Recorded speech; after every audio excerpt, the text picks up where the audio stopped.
Well, hello everyone, my name is Zwiggojr and welcome back to another video, and this week we're going to be trying to beat Pokemon heartgold and Soulsilver with Ash's anime team in a Pokemon hardcore nuzlocke.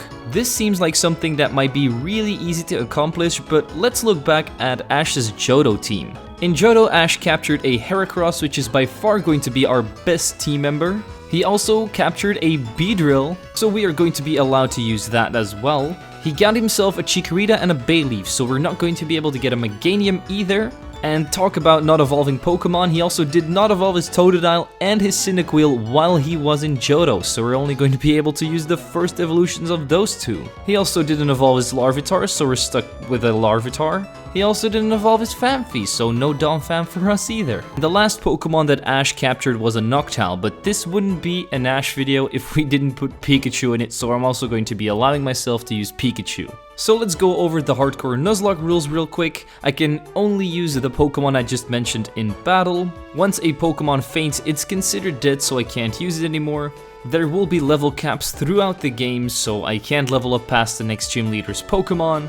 I can't use any items in battle, and I have to play on set mode. With that out of the way, let's try to smash 6,000 likes, so that maybe Ash can actually become a Pokemon Master this time, and let's just jump right into the gameplay. We of course start off the game by naming ourselves Ash. As we head on over downstairs to our mother, she gives us all the apparel that we need. Luckily though, not like Ash, we did wake up on time to go to the professor to pick up our starter Pokemon. Even though Ash can get every single starter that I want here, I'm still going to be going with Pikachu because that's just, his partner. After naming it Please Evolve because, let's be honest here, he needs to evolve his Pikachu. We move on over to a race with an old man, which we lose, but we still get a present, the running shoes, so now we can run. We then meet up with an old friend of ours, Professor Oak, who gives us our regular Pokedex, but we all know Ash isn't going to complete that because he just doesn't seem to care about evolving or catching Pokemon. After then beating up our rival in a Pokemon battle and stealing his wallet, we move on over to the lab again to give him his name. And I decided to name him Gary because, in my opinion, he's still the best rival Ash has had.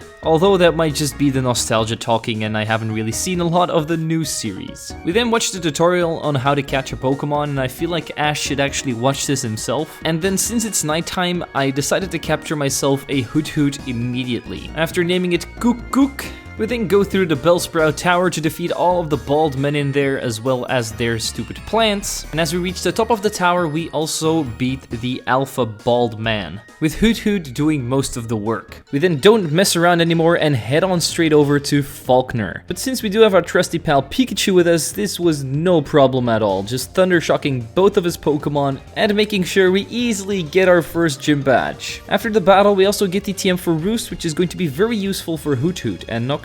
We then get the Togepi egg, which normally would go to Misty, so we're not going to be able to use this. Not that Togepi would be really useful to us though. We then see a man get assaulted by a Team Rocket member, so we have to stop them from eating tails of wild animals. After stopping their evil schemes, we still have one more encounter to go before we can actually take on Buxy. And you guys won't believe what happened. I actually captured a Weedle myself, and while I was grinding it up to a Beedrill, I found a shiny Weedle. Sadly enough, I wasn't recording this grinding session, so it's not on camera, but here you go. It's a shiny Weedle. This is like the second random shiny I found in 2 weeks, but that's what you get for playing Pokemon as a job, I guess. After getting my beautiful green cocoon and then later evolve it into my green bee, that means it's time to head back to Buxy. In this battle, I started with Hoot, and I used Hypnosis on the Scyther, and honestly, if this would have missed, this battle would have probably been over. Because I didn't realize that Quick Attack was going to do more than half of my health. Anyway, I then swapped in my beautiful shiny bee, went for a Focus Energy, and then used a lot of Fury attacks to get as many critical hits as possible. I got a couple, but eventually my Beedrill got down into red HP, so I had to swap in Pikachu. After doing so, I used one Thunder Shock, tanked a Quick Attack, and took down Scyther. The next two Pokemon were just Metapod and Kakuna, and my Pikachu was able to take those two down as well with just a couple of Thunder Shocks. This gives us our second gym badge, which means that we can move on over to the next rival battle against Gary. His first two Pokemon were really easy for me to take down. Ghastly and Zubat both got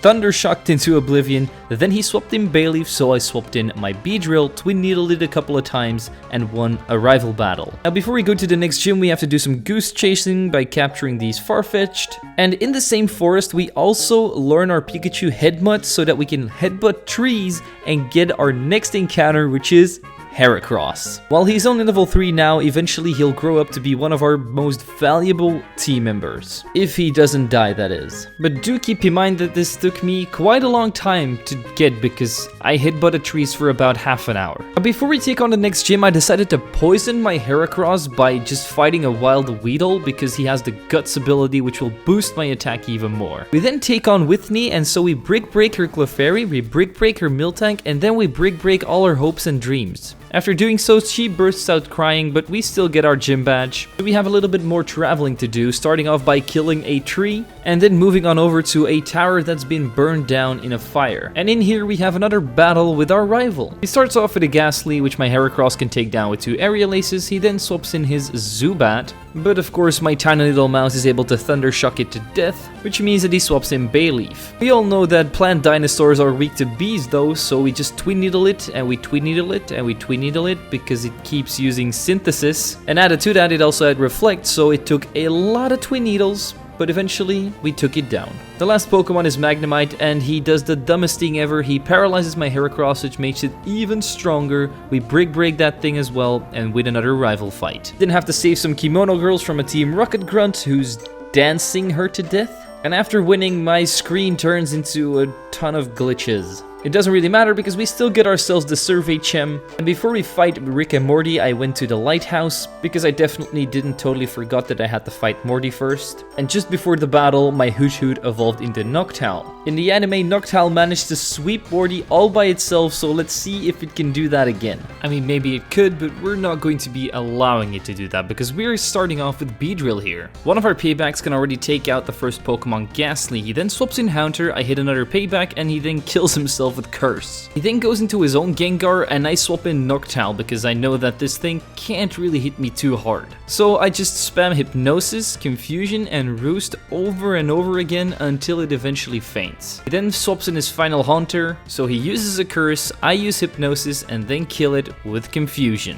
which means that we've already earned 4 gym badges. We then traveled to Cyanwood to try and fight Chuck, but before we did this I added a Totodile to my team because otherwise it's literally impossible for me to use Surf. And it would also be impossible for me to use Totodile because you can't capture it, and I really want to be able to use every single one of Ash's Johto Pokemon. Anyway, with my new alligator on the team, I took on the big chunky boy Chuck. Heracross was able to take down the first Pokemon, Primeape, with 2 Aerial Aces, and I got hit with a Rock Slide too. He then brings in his second Pokemon and his last Pokemon, Poliwrath. And Poliwrath also went down to a couple of Aerial Aces, but did do a decent chunk of damage with Surf and Body Slam. I know that my last Aerial Ace was a critical hit, but that wouldn't really have mattered. So that's 5 gym badges crossed off the list. Let's give the medicine to the Ampharos so that no more boats will crash into the city, and that means that we can now take on Jasmine herself. But did you know that Jasmine's level cap is higher than the next gym leader's prices? So I decided to only level 2 of my Pokemon up to the level cap and leave the rest under it. I killed both Magnemites with Brick Breaks, and the last Pokemon, Steelix, got killed by my Totodile Surfs. Probably one of the easiest gym battles I've ever had to do.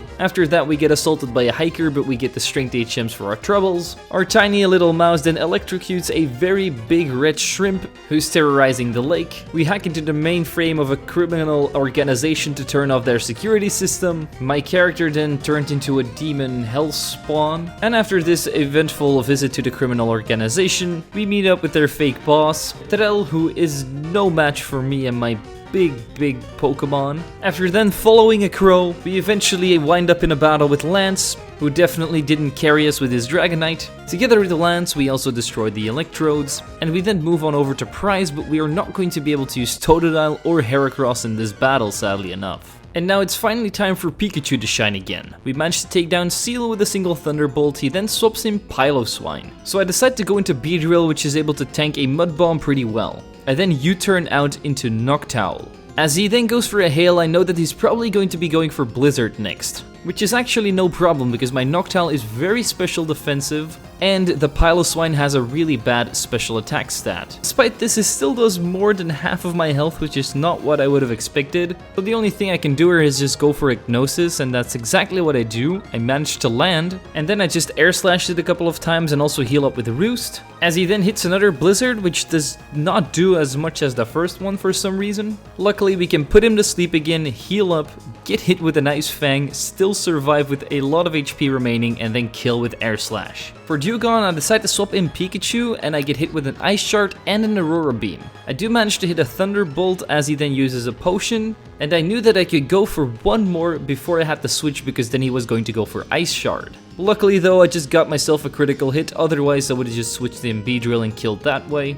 But critical hit Thunderbolt made it a lot easier. So with 7 gym badges in hand, we go to Petrel at the top of the radio tower, beat the stuffing out of him once again. He gives us the key to his basement where he has locked up Gary, so we're going to have to fight him again. His first Pokemon is a Golbat, which my Pikachu one-shots with Thunderbolt easily. His planned Dinosaur is up next, so I swap in my Shiny Bee, go for the Twin Needle U-turn combo and take it out really quickly.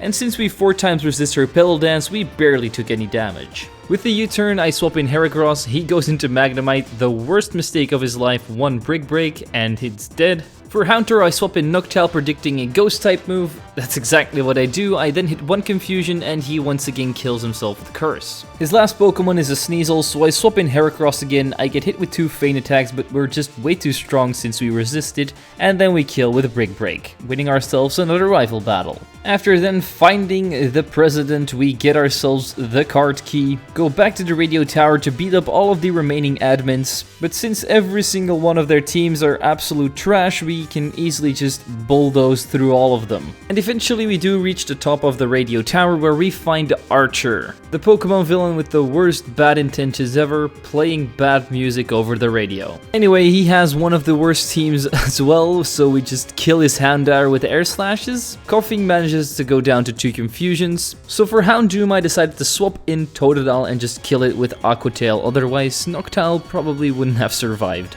After beating him, we get a special Silver Feather, which would probably sell for a lot on the black market. And we then move on over to Claire, but before we go to her, I decided to add Bayleaf to my team as well. Just because I figured, I have 7 gym badges, I only have 5 Pokemon, why not add Bayleaf? We then jump into the battle with Claire, and she has a Gyarados as her leading Pokemon, which means that I'm going to be leading with Pikachu and kill it with a single Thunderbolt. The next Pokemon will be Dragonair. So I hit a Thunderbolt and a Thunder Wave before swapping out Pikachu for Heracross. As I come in though, I get hit with a Dragon Pulse, which barely does any damage, so I then just manage to kill with a single Brick Break. The next Dragonair manages to survive a Brick Break and hit back with a Thunder Wave. This is going to activate my Guts ability though, and as she uses a full restore, I can then kill with another Brick Break. Now the last Pokemon was a Kingdra, and I was pretty sure that I was going to survive anything this thing throws at me, so I got hit with a Hydro Pump, and I hit back with Close Combat to kill. This did give us our 8th gym badge, which means that we once again have to do the Elderly Quiz in order to get our 8th gym badge, because Claire doesn't want to give it to us. After doing so, we have to beat up all of the Kimono girls in order to get the Tidal Bell, so we can go to a cave under the water where we have to fight a big water seabird. Luckily, our tiny little mouse is able to just electrocute it with a Thunderbolt, and that's how you can easily beat a legendary Pokemon with just a tiny electric rat. And then there is only a couple of things left to do before we can take on the champion Lance. The first thing, take on our rival Gary at the end of Victory Road. He leads off with Sneasel, so there's only one lead for me here, Heracross, a single Brick Break, and Sneasel is down. Then brings in Golbat, so I bring in Pikachu, a single Thunderbolt can take down Golbat as well. And since he tried to go for Air Cutter on Heracross, that was not very effective on Pikachu, and we tanked that very well too. For my Ganium, I went into my own Bayleaf to set up a Light Screen, then swap in Beedrill and kill it with 2 more Poison Jabs. For Kadabra, I decided to go into Noctowl and hit an Air Slash, and just as I'm about to kill it with another one, he swaps in Magneton. Since he does resist this 4 times, I don't do a lot of damage and I know I have to switch here. So I go into Heracross again and I get paralyzed by Thunder Wave. Luckily, my Brick Break does manage to take it out now, and he brings in his Kadabra again. Kadabra decided to disable my moves so I couldn't attack, and then I couldn't attack again because of the paralysis, so I decided to just switch out. Because if I got hit with a crit here, I would have been dead.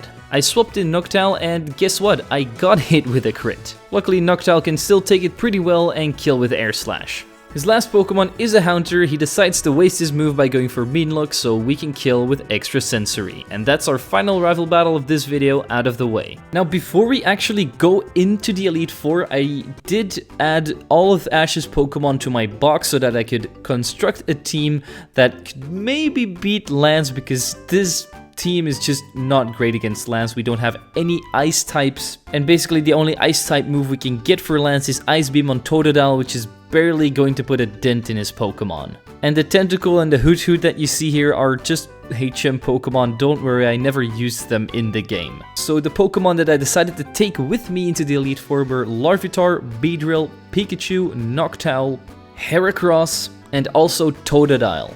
I decided to take Beedrill with me because he would be good against the Psychic and the Dark type user. Heracross is just our powerhouse and will manage to probably kill a lot of people, because I went to the casino to grind out coins to get the TM for Swords Dance. The only real reason why I took Pikachu was to kind of deal with Lance's Gyarados. And I figured Larvitar would be good against all the bug types against Koga and some flying types from Lance as well. And Noctowl would just be very bulky to switch into some things. So let's start off with the first Elite Four member, Will. He leads with Xatu, so I decide to lead with Pikachu. Just one Thunderbolt and it's down already. He then swaps in Jinx, and I know that I only have one answer for this, and that's going into Beedrill. So that's exactly what I do. I know that I'm faster, I know that I can tank a Psychic, so the only way I die here is by a critical hit. Luckily he doesn't get the crit, and we can take him down next turn with a single U-turn. I then decide to swap in Totodile because I have Crunch on this thing, but he goes into Exeggutor, so I know I'm not surviving anything here. I have to switch. And so Noctowl can come in and just go for a couple of Air Slashes before Exeggutor finally goes down, but we did get hit with an Egg Bomb.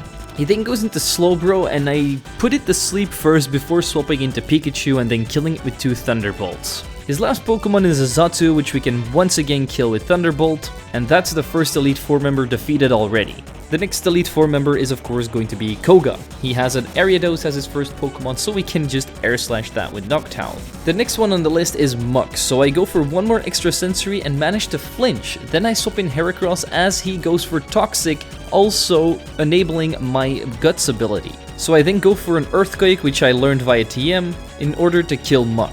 He then has a Crobat, and I know this thing is definitely going to outspeed my Heracross, so I have to swap again. The best team member for this will be Larvitar, going for the Stone Edge and then a Rock Slide, but I did manage to take a lot of damage though, because I also missed a Rock Slide. His second to last Pokemon is Venomoth, so I swap in Noctowl again, and I get confused and I hit myself in my confusion 2 times in a row.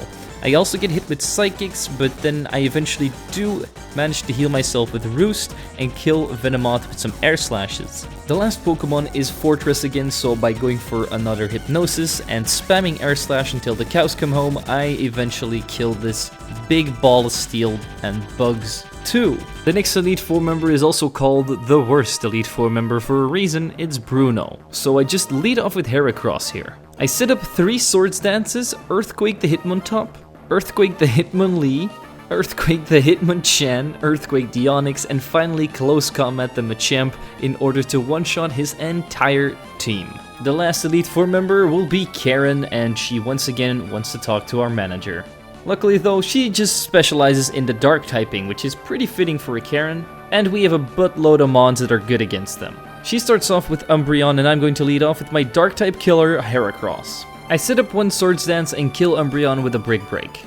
I then also kill Murkrow with a Brick Break. Houndoom also with a Brick Break. Gengar also with a... oh no, wait. Gengar is Ghost type, I can't really use Brick Break against this thing. So I swap in Totodile, and luckily he just goes for a Spite, so I can hit a Crunch, doing about half of his health. He then hits me with a Focus Blast, doing more than half of my health, but I hit back with another Crunch, taking it down. The last Pokemon is Vileplume again, another Air Slash and an Extra Sensory from Noctowl later, and we have defeated the Elite Four. One more trainer to go in our path to become champion of the Johto region. Before we take on Lance though, I decided to use my last 3 rare candies on Heracross, and I also switched out Earthquake for Rock Tomb. which is on one side really good because it's super effective on every single one of his Pokemon, but it's also bad because it only has 80% accuracy. So I went into the battle with Noctowl because I really needed to set up 3 Swords Dances with Heracross. I put the Gyarados to sleep and then swap in Heracross. So I then set up my Swords Dances, go for the Rock Tomb and managed to kill Gyarados. The next Pokemon was Charizard, so I went for another Rock Tomb, 4 times super effective, easy one-shot. But then he brought in his Aerodactyl, and apparently this thing is faster than my Heracross, and he kills me with Aerial Ace. As it turns out, my Heracross needs a plus speed nature and a lot of speed EVs and IVs in order to be able to even outspeed this Aerodactyl. And that really wasn't the case with mine. Even though I EV trained it in speed, its IVs were probably pretty bad. So after this I brought in Pikachu and went for the Thunderbolt, managed to kill because he missed his Rock Slide, otherwise we probably would have died again. But the only Pokemon he has left are his 3 Dragonites and I still have 5 team members. So I try to make the best out of it here by Thunder Waving the Dragonite so that my entire team can outspeed it. Sadly enough, shortly after I get killed by Outrage. I then bring in Larvitar, who is able to hit a Stone Edge, avoid a move, and then miss another Stone Edge and get killed by Outrage. I then bring in Totodile, so I go for the Waterfall to try and flinch the Dragonite because I know Ice Beam won't kill from this range. He managed to get paralyzed and I kill with another Ice Beam. He then brings in another Dragonite and he outspeeds me and kills with Thunder. So that's Totodile down too. I go into Beedrill and start spamming Poison Jabs and this Dragonite misses a lot of Dragon Rushes. Eventually I even get it down into 1 HP range combined with the poison damage, but then he uses the full restore.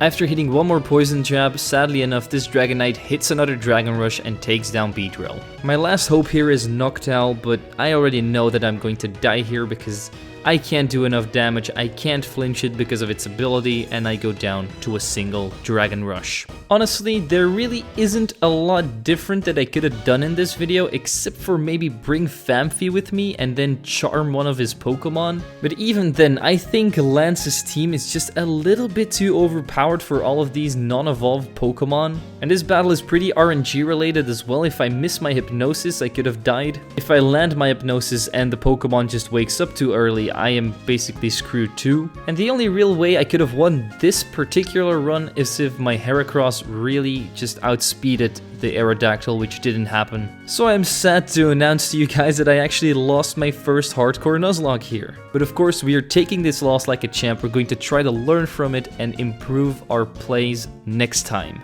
Let me know in the comments down below what you think I could have done different to beat Lance. And if you would like me to make a part 2 here so that I can just try to beat Lance with the same team or with a different team and then just go into Kanto with the rest of the Pokemon and try to beat that section as well, let me know as well in the comments down below. As always, I do want to thank my membership and Patreon supporters for the support. It's always appreciated. You can click the links in the description if you want to sign up yourself. And with that out of the way, don't forget to leave a like, subscribe, and share this video with your friends. I'm zwiggojr, and I'll see you guys next time.